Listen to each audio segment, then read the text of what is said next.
So something that I was thinking about lately was that there's a process, there's a flow, there's a season of our life. For example, you could feel called to quit your job and start your own business. But it's hard to actually get the momentum running and picking up clients, and you're facing a lot of rejection. That's what I'm going through right now. Or you could be called to leave that romantic relationship because something in your heart is saying, no, I'm not happy here, I'm not fulfilled. We're not aligned anymore, and that's okay. And then you leave the relationship and you expect like things are going to get better right away, but that might not happen because there's a process that you have to go through. There's that grieving phase, there's that understanding that needs to be done before you move to a next chapter of your life, before you move to the next timeline of your life. Whenever you go to the gym and you work out, first you lift lightweight and you progress to heavyweight. You can't lift heavyweight right away. I mean, you can, but you could hurt yourself. So the same thing with life and our manifestations and listening to our hearts. On a more positive note, you could feel called to get into a relationship with someone and you feel really excited about that, but it doesn't mean there's going to be all happy moments right away. You might hit some roadblocks, but that's part of the ride. So life has many seasons, life has many phases, and each one of us starts at a different point. It's hard to compare my journey to your journey because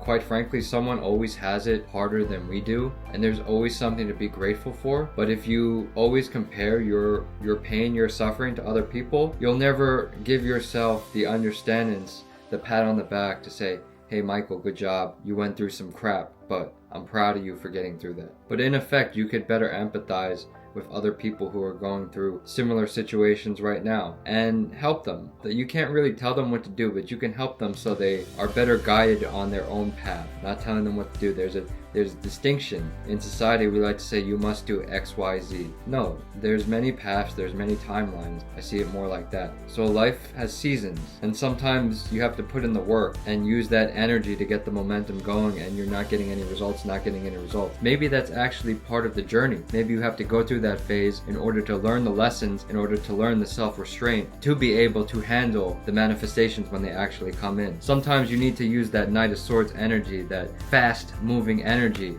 Sometimes you use the Knight of Wands energy. You don't have to go so fast. Sometimes you might not even need to go fast at all and you need to take a rest. So it's just about being mindful of where you're at in your journey and knowing when to rest and knowing when to pick it back up. It's like a video game. So one of those like role-playing video games like Final Fantasy, where there's like a world and you can make different decisions and the decisions influence the timeline. But there are certain tracks in the role-playing game that you have to go down no matter what decisions you make, no matter what choices you make. So that's like life. Sometimes we still have to go through adversity. We still have to go through levels. You still have to get that boss in the game. You still have to fight that boss in order to progress, in order to move on to the next level. And it's different for each person. But if you're constantly showing up for yourself, you're honoring your body, you know when to rest, and then you know when to speed up and use that momentum, and you're doing the right thing with good intentions, and you got to remind yourself, because sometimes we can drop into like grief mindset, then I think it's only right that the manifestations catch back up to us and we achieve the goals that we set out to achieve, because it's only right. Talk about like this 10 of Cups energy, right? Got to achieve the goals that we set out to.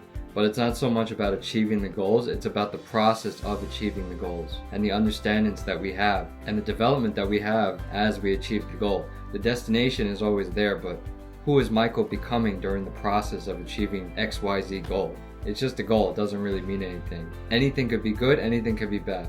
Starting a company could be great. Starting a company could also be agonizing at some point. It's all part of the process because the map is unclear and you're not getting stable income. So yes, there are pros and cons to everything. Everything is good and bad. It's perspective. But hang in there and realize that you're not alone. There's other people out there that are also striving to be the best versions of themselves, have a growth mindset, and everyone makes a lot of mistakes too. So their road's not going to be perfect, but I believe in you. It's only right. It's only right. So give yourself a pat on the back, realize that you're incredibly powerful, and take action. And sometimes taking action is knowing when to slow down so you can take action, but more focused, intentional action.